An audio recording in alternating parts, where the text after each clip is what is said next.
नमस्कार दोस्तों, आज हम एनल फिशर के बारे में बात करेंगे। साथ में इसकी बेस्ट होम्योपैथिक मेडिसिन की बात करेंगे, जो कि एनल फिशर के लिए बहुत ही इफ़ेक्टिव मेडिसिन है। इसको लेने से आपको एनल फिशर की जो समस्या है वो बहुत से जल्द से जल्द ठीक हो जाएगी। तो इसके लिए आप इस आज की वीडियो में मेरे साथ लास्ट तक ज़रूर बने रहिएगा। तो चलिए हम शुरू कर लेते हैं। जब मलद्वार की त्वचा में वहाँ पर जब मलद्वार में स्ट्रेस के कारण या कहें कि त्वचा में मलद्वार की त्वचा में तनाव के कारण या फिर जो कहते हैं तनाव तो है ही है, तो या फिर कब्ज की समस्या आपको और आपका मल जो है बहुत ज़्यादा टाइट हो गया है, या कहें कि कॉन्स्टिपेशन की समस्या है। और जो जैसे कि मैंने कहा कि मल जो है वो बहुत ज़्यादा टाइट हो गया है, और फिर उस मल को बाहर निकालने के लिए सिंपल सी बात है, आपको जैसे किसी को कब्ज की समस्या रहती है और मल बहुत ज़्यादा टाइट है, तो उस मल को बाहर निकालने के लिए क्या करता है पर्सन? नॉर्मल सी बात है, वो प्रेशर लगाता है बहुत ज़्यादा, या कहें कि दम लगाता है, या बहुत ज़्यादा बल लगाता है। कह देते हैं कि बहुत सारी लैंग्वेज में अलग अलग जहाँ जो भी बोला जाता है, बहुत ज़्यादा जोर लगाता है।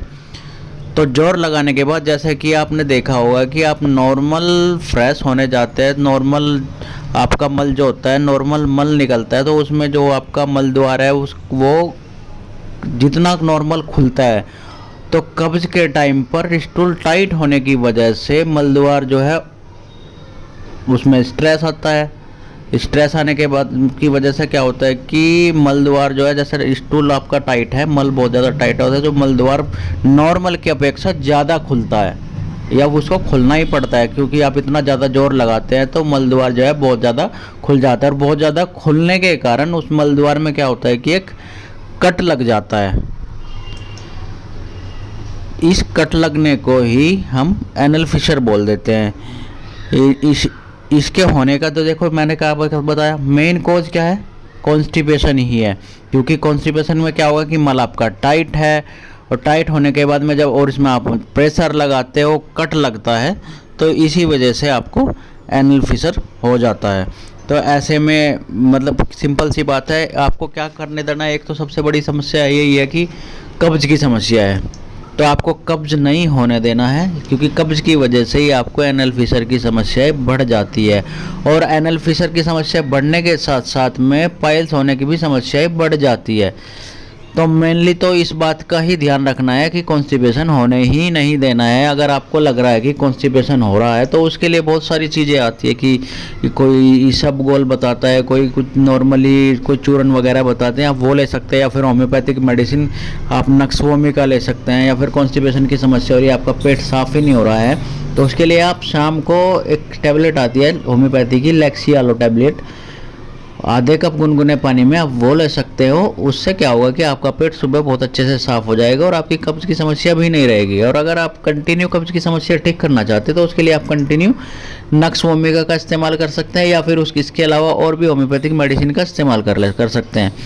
अब आपको अगर चलो ठीक है, ये तो ठीक है, आपको बचना कैसे है? अगर आपको एनल फिशर हो ही गया है, तो आपको मलद्वार से जो है वो हल्की सी ब्लीडिंग भी होगी, जैसे कि या तो आपका जो मल है, मल में चिपक करके हल्का हल्का रेडनेस सा ब्लड आएगा, या फिर जैसे कि आपने वहाँ फ्रेश हो गए हो और बाद में मलद्वार बाद में तो फ्रेश होने के बाद में 1 या 2 बूंद ब्लड की आ जाएंगी।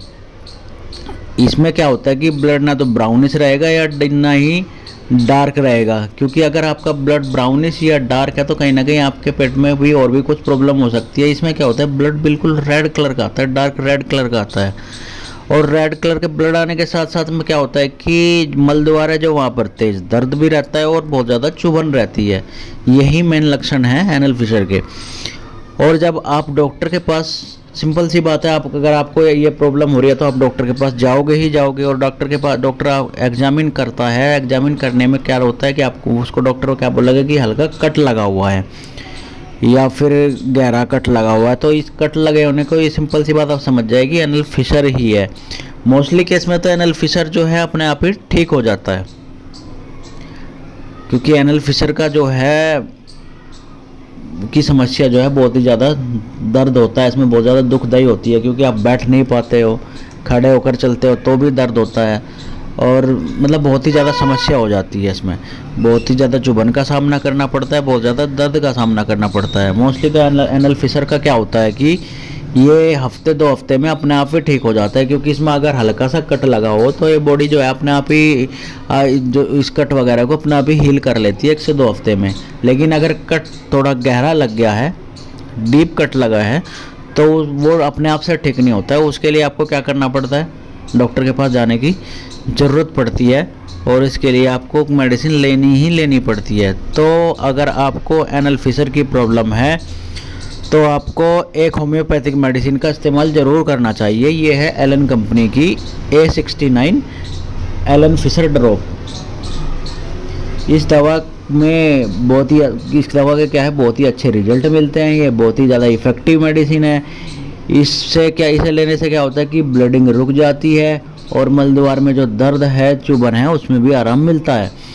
इसमें होम्योपैथिक मेडिसिन जो है एस्कुलस पेंटार्कन मिली हुई है, जो कि ब्लीडिंग को रोकती है, दर्द को ठीक करती है, चुभन को ठीक करती है।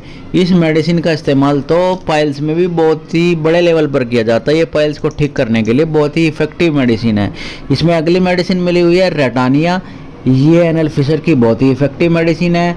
अगर कट लग गया है, मलद्वार फट गया है, तो ये मलद्वार को हील करती है, दर्द को ठीक करती है और एनल फिशर को बहुत ही जल्दी ठीक कर देती है। इसमें अगली मेडिसिन है एसिड नाइट्रिकम।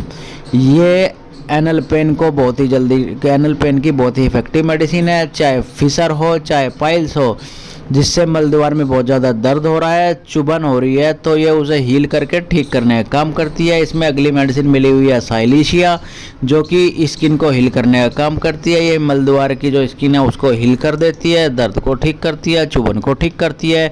इसमें अगली मेडिसिन मिली हुई है पेट्रोलियम, जो कि मेनली स्किन प्रॉब्लम्स के लिए बहुत ही अच्छा काम करती है। ये कॉन्स्टिपेशन को भी ठीक करती है। एनल रीजन में जो ड्राइनेस आ गई है उसको ठीक करती है। इसमें अगली मेडिसिन मिली हुई है हाइड्रेस्टिस, जो कि हीलिंग प्रोसेस को तेज करती है। ये पेट के अंदर के छालों को भी ठीक करने का बहुत ही इफ़ेक्टिव मेडिसिन है। जैसे कि मान लिया आपके जो आहार नली है उसमें छाले हो गए हैं, या फिर आपकी आंतों में छाले हो गए, या फिर आपके मलद्वार में छाले हो गए, उनको भी ठीक करने का काम करती है। साथ ही साथ में कब्ज को भी ठीक करने का काम करती है। इसमें अगली मेडिसिन मिली हुई है सल्फ़र, जो कि जलन को ठीक करती है, दर्द को ठीक करती है। ये एलन फिशर के लिए बहुत ही इफ़ेक्टिव मेडिसिन है। इसमें अगली मेडिसिन मिली हुई है ग्रेफाइटिस, जो कि एनल फिशर को हील करने के लिए बहुत ही अच्छा काम करती है। साथ में कॉन्स्टिपेशन को भी ठीक करती है। इसमें लास्ट मेडिसिन मिली हुई है कॉस्टिकम, जो कि कब्ज को ठीक करने का काम करती है। तो ये थी मेडिसिन जो कि A69 में मिली हुई हैं। तो अब आपको क्या A69 को लेना कैसे है, तो A69 को लेने के लिए आपको क्या करना है, इसकी 20 से 25 बूंद आधा कप गुनगुने पानी में, एक तो सुबह में आप सुबह फ्रेश होने के बाद मतलब खाली पेट ही ले लें तो ज़्यादा अच्छा रहेगा। फिर दूसरा दोपहर में खाना खाने के बाद ले लें और शाम को रात को ले लें सोते टाइम। और साथ में आप इसके साथ में 2 मेडिसिन और लें।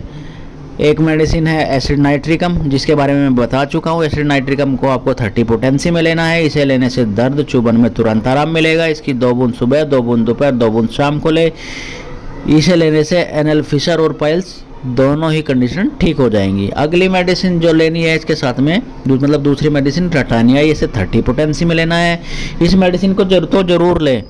ये जो है एनल फिशर के लिए बहुत ही इफ़ेक्टिव मेडिसिन है। इसकी 4 बूंद सुबह, 4 बूंद दोपहर, 4 बूंद शाम को ले। ये ब्लीडिंग को रोकेगी और आपके जो एनल में जो कट लग गया उस कट को बहुत ही जल्दी हील करने का काम करती है। अगर बहुत ही अच्छा रहेगा अगर आप एक काम और करते हैं, रेटानिया को 30 पोटेंसी में भी लेते हैं और रेटानिया को मदर टिंचर में भी ले लें।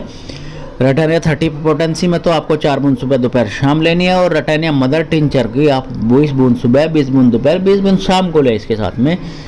तो आपकी जो एनल फिशर की समस्या है वो पूरी तरीके से ठीक हो जाएगी। 3 से 4 महीने कंटिन्यू ले इन मेडिसिन को, आपकी एनल फिशर की समस्या पूरी तरीके से ठीक हो जाएगी।